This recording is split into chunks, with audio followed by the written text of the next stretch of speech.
안녕하세요, TKC랜드입니다. 안녕하세요, TKC 숑나입니다. 반도체 대란 속에서도 테슬라의 생산이 늘었다. 그 이유와 향후 예측이라는 주제로 최원석의 디코드 기사가 올라왔어요. 테슬라 윙님께서 공유해 주신 글이고요. 최근에 현대차에서 반도체 때문에 생산을 좀 줄인다라는 얘기를 들었거든요. 근데 테슬라는 여전히 출고가 잘 되고 있잖아요. 그래서 왜 이렇게 테슬라는 출고가 잘 될까 궁금했는데 그 내용을 잘 정리해 주신 기사인 것 같아요. 기사 한번 살펴볼게요. 꽤 긴 기사인데요. 여러분하고 같이 공유하고 싶어서 한번 다 읽어보도록 하겠습니다. 반도체 업소 난리인데 테슬라 생산 늘린 3대 비결. 최원석 국제경제전문기자님이 쓰신 글이고요. 일단 조선일보 기사예요. 불편해 하시는 분들이 계시기는 하지만 그런 어떤 선입견 없이 한번 읽어보도록 하겠습니다. 차량용 반도체 공급 부족으로 자동차 회사마다 난리입니다. 작년 말부터 사태가 심각해지면서 이제는 생산을 줄이거나 공장을 멈추는 회사도 나오고 있죠. 테슬라에 맞서는 현대자동차의 신형 전기차 아이오닉5는 고객에게 인도되기도 전에 생산 차질을 빚고 있습니다. 코나와 아이오닉5를 생산하는 현대차 울산 1공장은 지난 7일부터 오는 14일까지 가동을 중단합니다. 코나는 전방 카메라 반도체, 아이오닉5는 파워 일렉트릭 모듈 부족 때문이라는군요. 일주일간 휴업하면 코나는 6,000대, 아이오닉5는 6,500대가량 생산 손실이 발생할 것으로 보입니다. 현대차의 다른 공장도 반도체 부족 때문에 가동률을 떨어뜨리거나 일부 휴업을 검토 중이라고 합니다. 그런데 테슬라는 세계적인 반도체 부족 사태의 영향을 별로 안 받은 것 같습니다. 지난 1분기에 18만 338대를 생산해서 18만 4,800대를 판매했는데요. 월가 전망을 10% 초과했습니다. 분기 기준으로 사상 최대 판매였습니다. 2분기엔 생산이 더 늘어날 것 같습니다. 1분기는 모든 자동차 회사들에 있어서 전통적인 비수기거든요. 그래서 4개의 분기 중에 가장 실적이 저조한 게 1분기인데 그 1분기가 역대 최대였단 말이죠. 거기다가 반도체 부족 사태가 있었던 시기니까 이것이 더 기존 업체들에게는 충격적인 사실이었을 것 같아요. 한국 시장에서도 지난 1분기 전기차 판매 1위는 작년에 이어 여전히 테슬라였습니다. 작년에도 1위였죠. 그래서 테슬라가 싹쓸이 한다, 50%를 넘었다 이런 얘기가 있었죠. 그 왜 최근에 1월달, 2월달 판매량 18대, 24대 찍혀가지고 네. 테슬라 뭐 무너진다 이런 기사 많이 떴었잖아요. 같은 분의 기사는 아닐 거예요. 당연히 그럴 겁니다. 저는 이 기사를 다 읽었는데 읽으면서 깜짝 놀랐었거든요. 조선일보가 이런 기사를, 왜냐면 이게 조선일보에 대한 편견을 넘어서 사실 조선일보는 친현대차 그런 기사가 많았고요. 그리고 반대로 테슬라에 대해서는 굉장히 근거 없는, 정말 말도 안 되는 시각으로 까내리는 그런 기사들이 많았기 때문에 이 기사는 굉장히 뜻밖이었어요. 광고주한테 입금 좀 해달라는 뜻으로 받으셨어요? 입금을 안 한다는 걸 알 겁니다. 네. 3,232대가 팔렸고요. 이 중 3,201대가 모델 3였습니다. 반면 현대 코나는 984대, 기아는 니로 873대, 소울 27대로 현대 기아차를 합쳐도 테슬라의 절반 수준입니다. 테슬라의 국내 판매는 앞으로 더 빨리 늘어날 것 같은데 현대차의 전략무기 아이오닉5는 제때 충분히 공급도 되지 못할 위기에 빠진 거죠. 그렇다면 왜 이렇게 됐을까요? 똑같이 반도체 공급 부족 사태를 맞았는데 왜 현대차 등 기존 자동차 회사의 일부 차종은 생산이 중단되고 테슬라는 오히려 생산이 늘어나고 있는 걸까요? 그 이유를 3가지로 분석해 보겠습니다. 그리고 그 다음으로는 3가지 이유가 앞으로의 자동차 산업에 어떤 일을 초래할지를 다시 3가지로 전망해 보겠습니다. 굉장히 구성이 좋아요. 그럼 같은 반도체 공급 부족 사태에서 왜 현대는 생산이 일부 중단되고 테슬라는 생산이 급증했는지에 대한 3가지 이유부터 시작합니다. 1. 테슬라는 자체 운영체제에 갖추고 통합 제어, 구조 단순하고 반도체도 적게 들어가. 다른 자동차 회사는 자체 OS 없고 기능 제어도 분산, 구조 복잡하고 반도체도 많이 들어가. 약간 놀랍지 않으세요? 이미 알고 있었던 내용이어가지고. 그런 의미가 아니라 이걸 어떻게 알았을까죠. 이 기사를 쓰신 기자님께서. 그렇죠. 네네. 그러네요. 네. 테슬라 타고 계신 거 아닐까요 혹시? 테슬라의 주력 차종인 모델 3, 모델 Y와 다른 자동차 회사 차량은 겉으로 보기엔 비슷하지만 차량 기능의 제어 방식에 큰 차이가 있습니다. 이것이 차량용 반도체 부족 사태에서 테슬라가 영향을 덜 받을 수 있는 핵심 이유입니다. 예를 들어 모델 3는 차량의 거의 모든 기능을 단 5개의 전자제어 유닛, ECU라고 하죠. 이 전자제어 유닛이 수행합니다. 반면 다른 회사 차량들은 기능이 단순한 차는 ECU가 30개에서 40개, 기능이 많은 차는 70개에서 100개 정도 됩니다. 즉 테슬라는 중앙에 통합 제어 장치 몇 개가 차량 기능을 모두 담당하는 반면 다른 회사 자동차는 그런 제어 장치가 차량의 각 기능 부위별로 흩어져 제각각 움직인다는 거죠. 저희가 예전에 한번 얘기 나눴었잖아요. 네. 일반 자동차 제조회사들은 부품을 사다가 조립을 하는 과정을 거치는 거고요. 부품에서도 하드웨어와 소프트웨어가 있는데 일반 자동차 회사는 하드웨어와 소프트웨어를 사서 조립을 하는 방식인 거고요. 테슬라에서는 하드웨어만 사서 자체 운영체제로 컨트롤을 하는 거잖아요. 그러다 보니까 부품 단가도 훨씬 더 저렴하고요. 통으로 사는 것보다는 하드웨어만 사는 게 더 저렴하니까요. 그렇죠. 그래서 어떤 일이 발생할까요? 마이크로 컨트롤 유닛이라는 반도체로 설명해 보겠습니다. MCU는 기능을 제어하는 역할을 합니다. 자동차에 쓰이는 반도체 가운데 개수가 가장 많은 편입니다. 특히 자동차에서 MCU를 가장 많이 쓰는 보디 컨트롤, 도어, 에어컨, 파워 스티어링 제어 등을 예로 들면요. 모델 3는 MCU가 딱 4개 들어갑니다. 반면에 다른 회사 차량은 같은 기능을 구현하는 데 필요한 MCU가 최소 수십 개에서 많으면 100여 개나 되죠. 그런데 지금 MCU 시장이 매우 위태롭습니다. 글로벌 1, 2, 3위 업체가 전부 주력 공장의 정전 또는 화재로 큰 생산 손실을 입고 있는 데다 복구도 늦어지고 있거든요. 테슬라는 대당 4개의 MCU가 들어가는데 다른 회사 차량은 그 10배 이상이 들어간다면 어느 회사가 반도체 부족 사태에서 유리할까요? MCU를 훨씬 적게 쓰는 테슬라 쪽이 유리하겠죠. 두 번째, 테슬라 주력은 모델 3와 Y뿐이라 필요한 반도체 숫자 적어. 다른 자동차 회사는 내연기관차부터 전기차까지 수백 가지 경우의 수.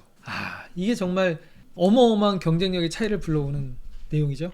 차 종이 워낙 다양하니까. 네. 그렇죠. 종류도 엄청나게 많고요. 네. 이런 테슬라가 가지고 있는 상대적인 유리함, 이점 이런 것들을 기존의 레거시 업체들이 어떻게 따라잡을 것인가 이걸 생각해보면 거의 가능성이 없어 보이기까지 합니다. 물론 황골 탈퇴해서 분골 쇄신해서 이 업체들이 무언가 해법을 찾아서 몇 년 내에 통합 소프트웨어를 만들고 그렇게 변한다면 아주 불가능한 건 아니겠습니다만 지금은 사실 그런 건 잘 안 보여요. 제품 공급의 효율과 안정성을 높이는 가장 쉬운 방법은 제품 가짓수를 줄이는 겁니다.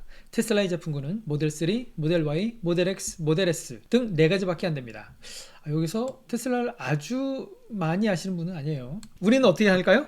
모델 S, 모델 3, 모델 X, 모델 Y 섹시로 가야죠. 네, 이건 모르시는 것 같아요. 디테일이 조금 떨어졌네요. 네. 게다가 지난 1분기에는 주력이자 보급형인 모델 3와 모델 Y만 생산하고 고급형인 모델 S와 모델 X는 재고 떨어내기만 한 것으로 보입니다. 게다가 테슬라는 전기차만 만들죠. 즉 단 2종류의 그것도 전기차만 만들면 됩니다. 두 차종의 통합 전자 제어 설계는 거의 유사하기 때문에 반도체 부품 공급의 관점에서 볼 때 테슬라는 단 한 개의 차종에 들어가는 반도체 부품만 신경 쓰면 됐던 것이나 마찬가지입니다. 그렇죠. 실질적으로 한 대, 그죠? 한 종류를 만든 거예요. 그렇죠. 부품도 75% 이상 공유하니까요. 모델 S, 모델 X는 안 만들고 있었다고 봐야 되는 시기니까. 네. 모델 3X는 부품이 상당수 한 70% 정도 공유한다고 하니 거의 한 차종을 그냥 18만 대 만든 거죠. 한 분기 동안에. 그래서 좀 더 기대가 많이 되는 게 어떤 부분이냐면 대량 생산을 하게 되면 단가는 계속 낮아지는 거거든요. 거기다가 배터리 부분도 자체 생산으로 들어가고요. 네. 가격은 점점 더 낮아질 것 같아요. 그런 부분에 있어서. 그러니까 테슬라라는 좋은 전기차가 가격도 싸다면 기존 자동차 회사들은 어떻게 할까요? 반면에 기존 자동차 회사들은 이보다 훨씬 복잡하죠. 주력인 내연기관차만 종류가 수십 가지입니다. 모델마다 전자제어 설계가 제각각인 것도 많아서 차종마다 들어가는 반도체도 서로 다를 수 있습니다. 같은 모델이라 해도 사양별로 들어가는 제어 기능이 달라지기 때문에 여기에 맞춰 또 부품 공급을 조절해야 합니다. 경우의 수를 합치면 최소 수백 가지는 나오겠죠. 이런 복잡한 경우를 모두 대비해 공급망을 관리하는 게 쉬울까요? 아니면 한두 차종의 공급망만 집중 관리하는 게 쉬울까요? 이 내연기관차만 종류가 수십 가지라고 얘기를 했는데 내연기관차이면서 예를 들어 코나 같은 경우에 하이브리드도 있고 가솔린차도 있고 디젤도 있겠죠. 일렉트릭도 있고 이런 경우가 많으니까 꼭 코나가 아니더라도요.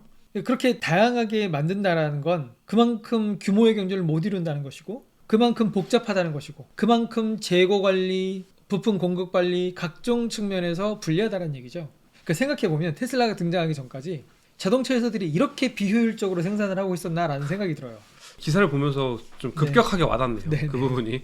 저렇게 하고도 어떻게 돈을 저렇게 잘 벌지? 라는 생각이 들어요. 마진율 5%, 뭐 7%, 네네. 뭐 이렇게 현대자동차가 나오니까요. 보통 그러죠. 5%, 네. 6%라고. 네. 거기다가 아이오닉이나 뭐 EV6 앞으로 나오겠지만 그런 차들은 마진이 거의 없거나 마이너스죠. 네, 할수록 마이너스라고 마이너스죠. 얘기를 하죠. 환경 크레딧을 위해서 보급하는 점도 있으니까요. 네, 뭐 배터리를 자체 생산하지 않는 한 그 구조에서 벗어나기 힘들 것 같아요. 그러니까 지금 현재로 보면은 마진을 남기고 파는 것도 급급한데 네, 그것도 급급한데 출력도 좋아야 되고요. 주행거리도 잘 나와야 되고요. 네. 자율주행도 돼야 돼요. 힘들 것 같습니다. 세 번째, 테슬라는 핵심 칩 직접 설계하기 때문에 공급망도 파악. 다른 자동차 회사는 반도체 업체와 직거래를 안 하기 때문에 관리 능력 부족. 또 하나 중요한 것은 테슬라는 자사 차량의 통합 전자 제어 시스템은 물론 핵심 칩까지 직접 설계한다는 것입니다. 이것의 강점은 처음부터 통합 제어에 중점을 뒀기 때문에 대당 필요한 반도체 숫자를 최대한 줄일 수 있고요. 통합 제어에서 빠지는 일부 기능을 구현하기 위해 반도체를 추가로 쓰더라도 그 반도체는 단순 기능의 공용, 범용화가 가능한, 즉 값싸고 구하기 쉬운 것으로 대부분 대체할 수 있다는 겁니다. 이미 중앙에서 대부분을 통합 제어하기 때문에 국제적으로 사용되는 일부 반도체는 단순 기능에 그칠 것이고, 그렇다면 전용품을 쓰지 않아도 된다는 거죠. 이런 식으로 조달 코스트는 낮추면서 공급 안정까지 기할 수 있습니다. 그리고 테슬라 스스로 전자제어 반도체 설계를 했기 때문에 관련 부품 공급망도 잘 파악할 수 있겠죠. 테슬라는 대형 부품 업체를 거치지 않고 반도체 업체와 직거래하는 것도 많다고 합니다. 기존 자동차 회사들은 반도체 회사와 직거래하지 않죠. 큰 부품 업체가 반도체 회사로부터 단품을 받아 세트 부품을 완성한 뒤에 그것을 자동차 회사에 납품하는 방식입니다. 따라서 자동차 회사들은 자기들에게 필요한 반도체 부품의 공급망 전체를 직접 파악하기가 어렵습니다. 이런 세 가지 이유로 테슬라가 글로벌 차량 반도체 부족 사태에서도 지난 1분기 오히려 분기별 사상 최대 판매를 기록했고, 또 앞으로도 다른 회사보다 생산 손실을 덜 입을 가능성이 있어 보입니다. 다음으로는 이런 이유들이 조만간 자동차 산업에 어떤 일을 초래할 것인지를 세 가지로 예측해 보겠습니다. 일단 절반의 기사를 읽었어요. 놀랍지 않으십니까? 놀랍네요. 그동안 당연하게 생각했던 일반 내연차들이 생산하는 방식의 비효율성에 대해서 콕 네. 집어서 얘기를 해주시네요. 그걸 조선일보의 기자, 어떻게 보면 레거시 언론의 기자란 말이죠. 그런 분께서 이런 통찰력을 가지고 있다는 게 그분이 굉장히 놀랍고요. 그러니까 이 기사를 읽어보고 실으라고 했던 편집장 분도 저는 되게 대단하신 것 같은데요. 네네네. 어떻게 보면 테슬라를 높여주는 기사잖아요. 이거 우리가 너무 조선일보 칭찬을 많이 하는 것 같으니까. 네, 이거 조선일보라는 걸 가리고 보면 이게 네. 내용이 상당히 좀 그렇죠. 기본에 충실하기 때문에 그러니까 제가 지금까지 본 어떤 한국의 언론의 보도와 비교를 해보더라도 이보다 더 충실한 기사는 못 봤던 것 같아요. 본질을 꿰뚫고 있죠. 너무 잘 알고 계셔서 깜짝 놀랄 정도로. 1. 기존 회사가 전기차의 하드웨어 성능만 따라간다고 테슬라 이길 수 있는 게 아니다. 제목만 봐도 딱 감이 오는데요. 근데 소프트웨어 나오나요? 이거였죠. 독삼사가 전기차 만들면 끝난다 테슬라. 그죠? 네. 접근 방식이 아예 다르니까요. 네. 토요타가 어마어마하다 뭐 이런 얘기들 뭐 했는데 전고체 배터리 뭐 나오면 끝났다 뭐 이런 얘기 나오죠. 네. 그게 바로 이런 관점에서 했던 얘기거든요. 기존 회사가 이제 하드웨어를 워낙 잘 만들던 회사니까 이 회사들이 흉내내서 따라가면 금방 따라잡는다 이거였죠. 이번 사태는 기존 자동차 회사들이 테슬라의 성능이나 주행거리만 따라간다고 해서 테슬라를 이길 수 있는 문제가 아니라는 것을 보여줍니다. 우선 기존 자동차 회사들의 전기차 생산에서 반도체 부족 사태가 얼마나 치명적일 수 있는지가 잘 나타났죠. 반도체 공급 부족이 장기화되거나 재발한다면 기존 자동차 회사의 전기차 생산은 언제든 중단되거나 혹은 더 높은 비용을 치러야 할 수 있습니다. 이 모든 것이 자동차 회사의 전기차 경쟁력을 떨어뜨릴 수 있습니다. 그런데 테슬라의 반도체 공급 부분의 강점은 다른 자동차 회사가 쉽게 따라하기가 쉽지 않습니다. 따라가려면 차량 제어 설계를 테슬라처럼 소수 정예의 반도체가 중앙에서 통합 제어하는 방식으로 뜯어고쳐야 하는데 이게 빨리 되는 게 아니기 때문입니다. 업계에 따르면 기존 자동차 회사 중 가장 빠른 곳도 2024년이나 2025년은 돼야 현재 테슬라 수준의 통합 제어가 가능한 차량을 내놓을 수 있을 것 같습니다. 그럼 테슬라는 앞으로 3, 4년 동안 가만히 있을까요? 지금보다 더 단순하고 통합된 전자제어 시스템으로 발전해 나가겠죠. 게다가 기존 차량 회사들은 테슬라와 같은 고가의 통합 전자제어 시스템을 자사의 모든 차량에 다는 게 쉽지 않습니다. 테슬라는 차종이 몇 개 안 되고 사실상 전 차종이 프리미엄 모델이기 때문에 대당 수백만 원짜리 통합 전자제어 시스템을 달 수 있죠. 하지만 기존 자동차 회사는 원가 부담 때문에 일부 고급차를 제외하면 이런 비싼 시스템을 달기 어렵습니다. 즉 테슬라 방식이 차량 제어 시스템의 미래라는 것은 기존 자동차 회사들도 예전부터 알고 있었지만 현실적인 제약 때문에 빨리 본격화하지 못했던 것이죠. 이 테슬라의 장점 중에 또 하나, 테슬라의 모든 차량이 똑같다는 거죠. 몇 가지의 기능, 하드웨어적인 기능을 제외하곤 저가 차량이든 고가 차량이든 다 똑같아요. 오히려 저가 차량들이 더 나은 측면들이 있어요. 현대 같으면 제네시스하고 그랜저라고 하죠. 네. 근데 제네시스와 그랜저를 했을 때 그랜저에 제네시스의 모든 기능을 다 넣지 않거든요. 근데 테슬라 넣는단 말이죠. 그리고 모델 3의 그 획기적인 공조 시스템 있잖아요. 터치로 조절하는 그런 시스템 같은 경우에는 지금 보면 뭐 그거 별거 아니다라고 말을 하는 사람도 있지만 저는 사실 그거 보고 모델 S보다 저희 훨씬 더 좋은 시스템인데 그리고 부러웠어요. 기존 자동차 회사들은 어려운 부분이죠. 그렇게 하기가. 두 번째, 전자제어 핵심 반도체와 소프트웨어는 한몸. 소프트웨어 실력 뛰어난 회사가 그렇지 못한 회사의 전기차 성능 누를 수도. 또 하나 중요한 것은 테슬라가 이런 통합 전자제어 시스템과 핵심 반도체를 설계하기에 앞서 자사 차량의 운영체제, 즉 소프트웨어의 근간을 먼저 세웠다는 것입니다. 다시 말하면 테슬라의 통합 전자제어 시스템은 자사의 OS와 한몸으로 움직이는데 굳이 무엇이 더 중요한지를 따지자면 소프트웨어가 더 중요하다는 겁니다. 자동차 회사를 말하면서 소프트웨어가 더 중요하다라고 말할 수 있는 기자가 누가 있겠습니까? 물론 조재환 기자님 같은 전기차 전문 기자님 같은 경우면 이런 말씀을 하실 수 있죠. 다른 자동차 회사들의 경우 아직까지 차량 기능의 전자제어조차 기능별로 분산되어 있고요. OS도 각 기능마다 제각각인 경우가 많습니다. 현재로선 제어와 OS의 통합 관리는커녕 각각의 하드 소프트웨어조차 그것을 납품하는 부품 회사들의 대부분 맡겨왔다는 거죠. 이게 바로 정래님이 말씀하신 거죠. 소프트웨어와 하드웨어를 같이 사와서 그 회사가 주는 대로 그대로 맞추고 그걸 서로 이제 유기적으로, 그게 유기적이 안 돼서 문제인 거죠. 최대한 유기적으로 하려고 애를 썼는데 그게 잘 안 됐었을 거고요. 그래서 리콜이라는 걸 하잖아요. 네, 어느 네. 한 특정 부품에 하드웨어든 소프트웨어든 문제가 생기면 통째로 갈아야 되죠. 네네. 이 반도체 부족 사태의 원인 중에 하나로 바로 그 리콜도 얘기를 하더라고요. 자동차 부품은 아무래도 특성상 다른 반도체와 다르게 안정성이 굉장히 중요하단 말이죠. 극고온, 극저온에서도 제대로 작동을 해야 되다 보니까 개발비는 굉장히 많이 들어가는데 수익성은 떨어진단 말이죠. 왜? 자동차에다가 갑이니까. 기껏 개발했는데 현대자동차가 안 사주면 낙동강 오리알이 되니까요. 그래서 글로벌 자동차 전장 부품 회사들이 살아남을 네. 수 있는 이유가 공급의 다변화 때문에 안 사주더라도 다른 데서 사줄 수 있잖아요. 개발비 들었지만 네네. 그런 식으로 생존해 왔다는 거죠.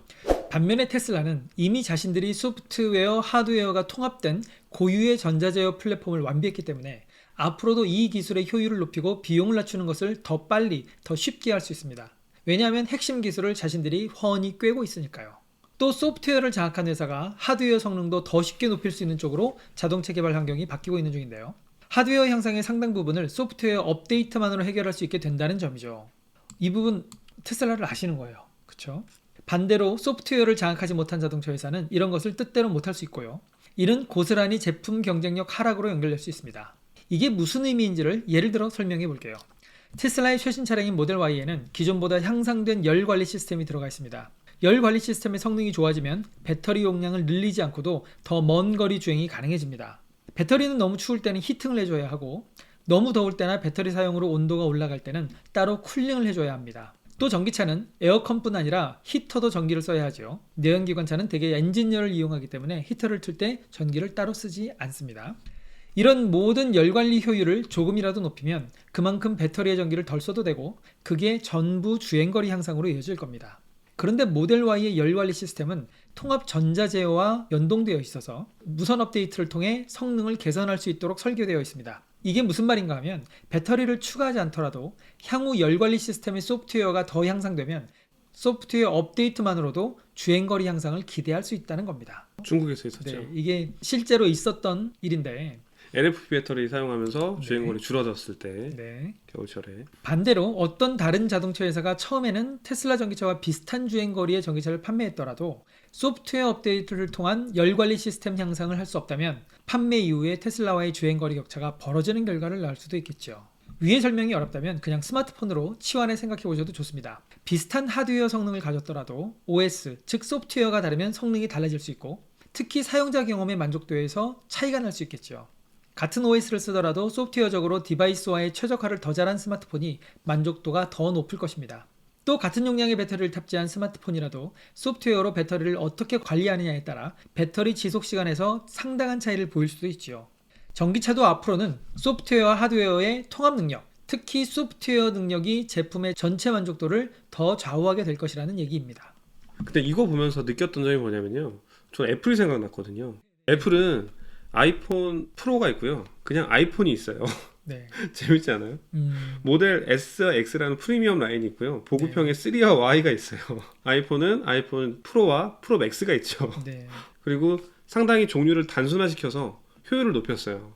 그런 부분도 비슷하고요. OS를 직접 만들어서 다른 회사들은 따라하지 못할 만한 최적화를 이뤄냈죠. 그것도 비슷하고요. 뭐 효율적인 면을 따지더라도, 그리고 영업이익 쪽, 마진을 높이는 쪽으로만 따지더라도 굉장히 많이 비슷한 것 같아요. 그래서 전 테슬라가 애플을 많이 두려워할 것 같아요. 구글이나 기존의 내연차들은 경쟁 상대라고 생각을 안 할 것 같다라는 생각이 듭니다. 이런 부분에 있어서.